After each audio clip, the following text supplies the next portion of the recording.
Howdy y'all, how y'all doing today? Man, I'm working on an old Chevrolet drive shaft here. It's got the factory U-joints in it. Don't have any snap rings on it anywhere. What holds these caps in is a neoprene type material that's down here on the inside of the metal. They can be aggravating to get the factory joints out. I'm going to show y'all an easy way and the best way I have found to get the U-joints out. You're going to need you a hammer. I prefer a medium-sized ball peen is what I use, but use whatever hammer you got. And you're going to need a blowtorch. Alright? What we're going to do, we're going to heat up this cap and this metal right around here just enough. We're going to shoot that neoprene out of it. It's going to turn to liquid. It's going to shoot out. I'm going to turn the shaft over, do the other cap the same way. Get all the neoprene heated up and shot out. And then show y'all how, to remove them. You always want to keep the cap that you're heating at the moment pointed away from you, because these things will build up pressure underneath them and they will shoot out of there like a bullet. And they are hot and they do hurt when they hit you, I promise.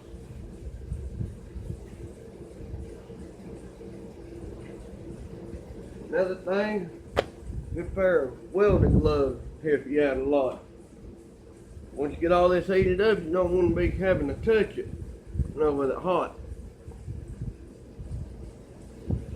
This is the same setup for if you're doing a Chevrolet, which that's what this one is.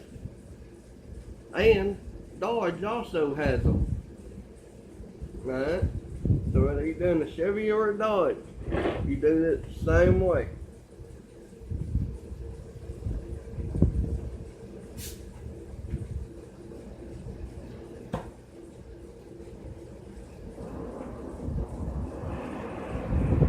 Let's get started, folks.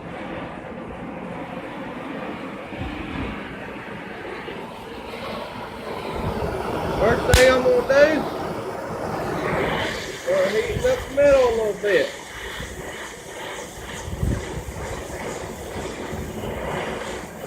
Then you don't want to leave the torch on one area for too long. You don't want to heat it up too hot. You want it heated up enough to get the neoprene out.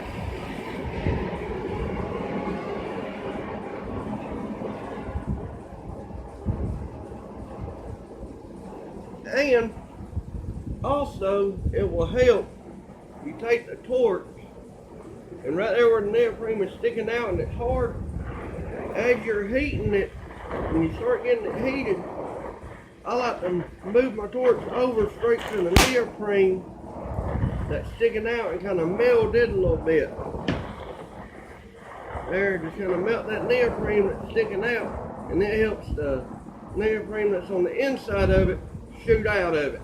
Makes it a little bit easier.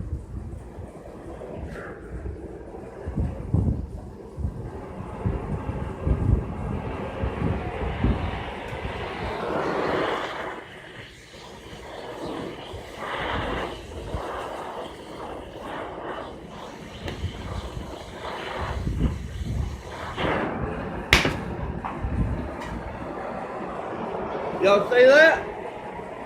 See how that cap just shot out of there? That's what I was talking about. You always want that pointing away from you in case that ever happens. See the neoprene that just came out of it?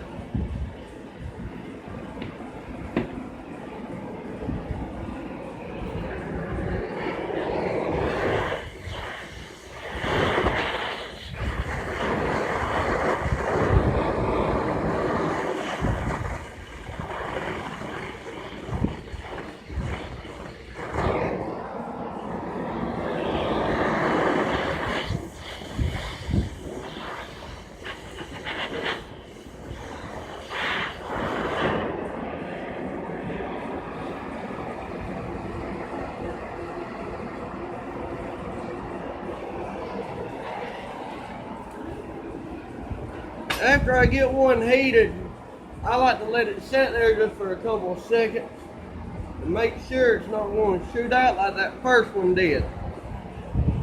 And then after I'm sure it ain't going to shoot out, or pretty positive, then I'll turn it over and go to the next one.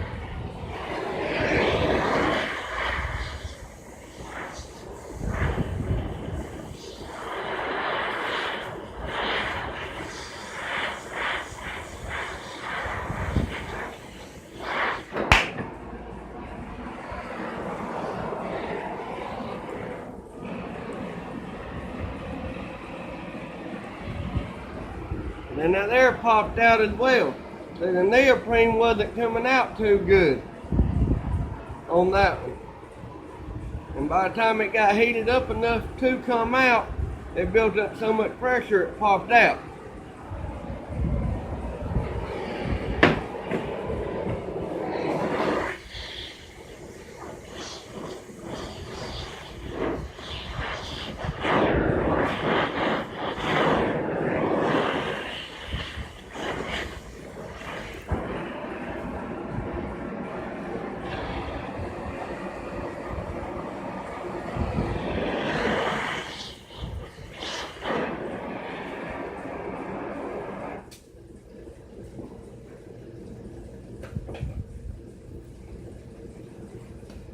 Alright, now we had two caps pop out.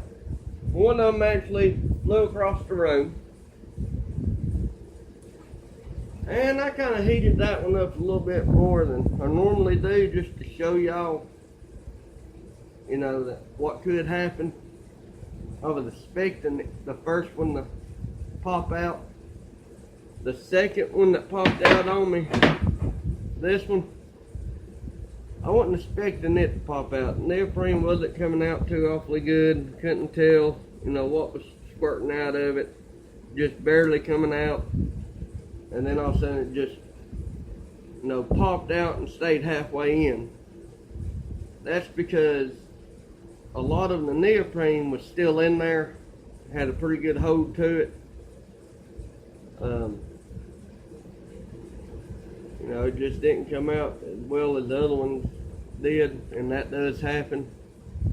But, you know, normally when you do this, what you end up with is 4 caps, just like this one. Neoprene's out, cap is still flush, and now you got to get them out. And what I always like to do, I got it sitting on my table. I hold the slip yoke underneath it. Take my ball peen hammer, and I like to hit it right here. Alright? You hold up and hit. Hit.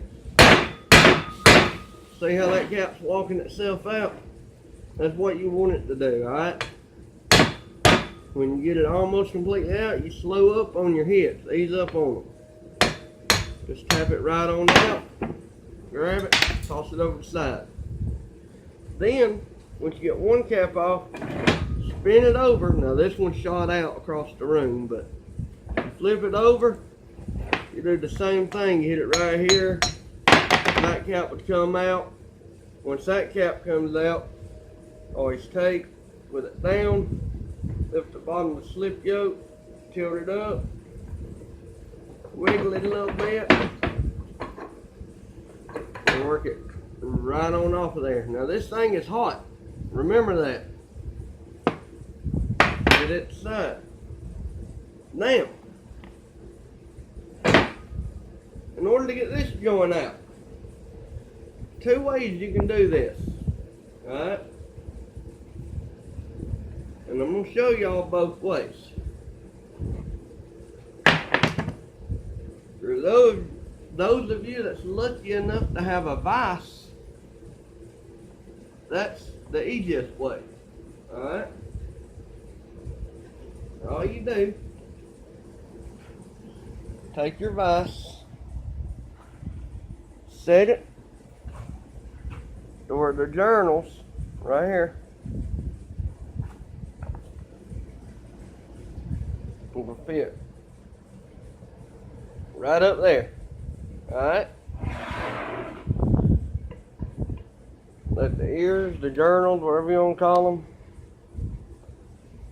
and let them sit right there.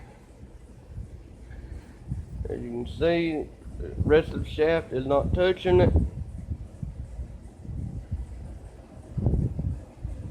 Then, take your ball peen hammer. Always use my arm, put it on the shaft right here. Hold pressure down so it don't jump up and down with you. You don't want to hit the tube, okay? That's the last place you want to hit. You want to hit right here at the end of this weld yoke. Right here on the fat, meaty part of it. And then you just want to work it right on out, just like that right there. Alright? Now, got one cap, it's out of it. Now, if you don't have a vise, what you're going to do, each 2x4s, 4x4, whatever, put it on the ground, on the table, or if you're on the table, you can let it hang off the end of the table like I've got that one. But if you don't have a vise, you're probably not going to have a table either. I mean, you might, but I don't know. So I'm going to show you, I'm going to work on the table. Got 2x4 down. Got that set up. Now remember, normally we'll have 2 caps on here. Alright, this cap will still be on. Bottom cap still on. Hey, how you doing? Hey, how's it going? Sorry about that, guys. I am at work here. But, hi, back to what I say. Got that up off the ground, your cap, up in the air. You're gonna want some type of punch. A lot of people use an old socket that they have. You know, you need a good punch. I like using aluminum or brass. Because if you use this hardened metal and you hit it with your hammer, it will split off. It will go through your shirt, your overalls, your denim, and about probably 1/4 of an inch to a 1/2 inch down into your skin. Me myself, I've got about 2 or 3 pieces that's still stuck down in my stomach and chest somewhere that I just cannot dig out from using hardened metal as a punch. So now I use aluminum or brass. But what you want to do the same thing. I use my forearm and put it, you know, right here to hold down on it, okay? Hold pressure down to keep it from jumping.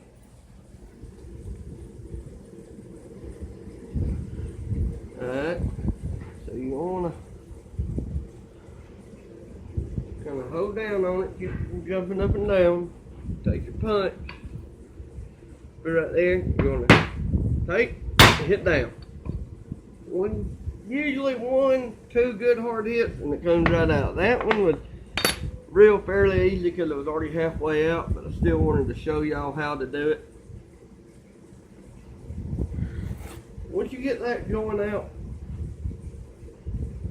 and out of the way, now I've got to actually cut the weld out of this and shorten the shaft. So I can't, right this second, I can't show y'all how to install them.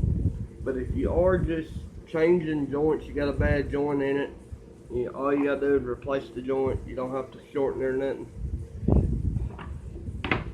Take you a file, a good file, and check the ears right here. When you take these joints out, you get these burrs right around here. Alright?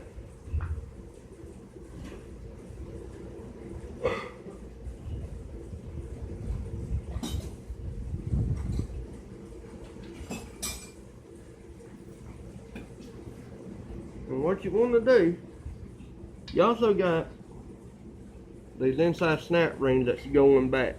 So you don't want anything right here that's going to get in your way. So take you a good file, just clean this area up, alright? Just clean it up good. Knock them burrs off of there. You know, any metal that has rolled over, kind of smooth this up pretty good.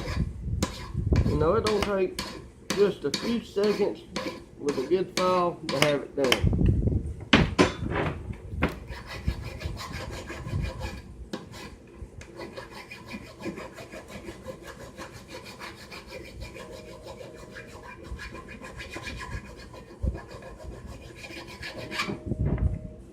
And also, where your neoprene was, always just taking, knock that off, chip it off, whatever.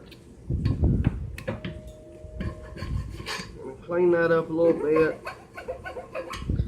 You know, just stick down in there just a little bit, make sure there ain't no burrs anywhere that your new seal will get caught on. It's best to take a file that's flat on one side and on the back side it's rounded. Use the rounded side for down in here. And just, you know, don't really grind at it a lot. Just knock the burrs off of it. You know, to make your knee joint go on a lot better. Won't tear up your seal. Make it last a lot longer. Well, that's how you change a Chevrolet factory U-joint or a Dodge factory U-joint with the neoprene in it. Hope y'all enjoyed it. Y'all have a good day, and if you haven't subscribed, hit that subscribe button. There's going to be a lot more videos like this coming. Leave me a comment. Let me know what you want to see. I work with drive shafts. I build drive shafts every day. I build PTO shafts. I got all different types of tools, do reviews on. Just let me know what y'all want to see, and hit that thumbs up and subscribe button, and help get me out there. This old redneck boy, just, you know, trying to have fun making videos. Trying to show people how to fix stuff. That way they don't have to take it straight to a dealer somewhere and get them to work on it. Well, y'all have a good one. Yee yee.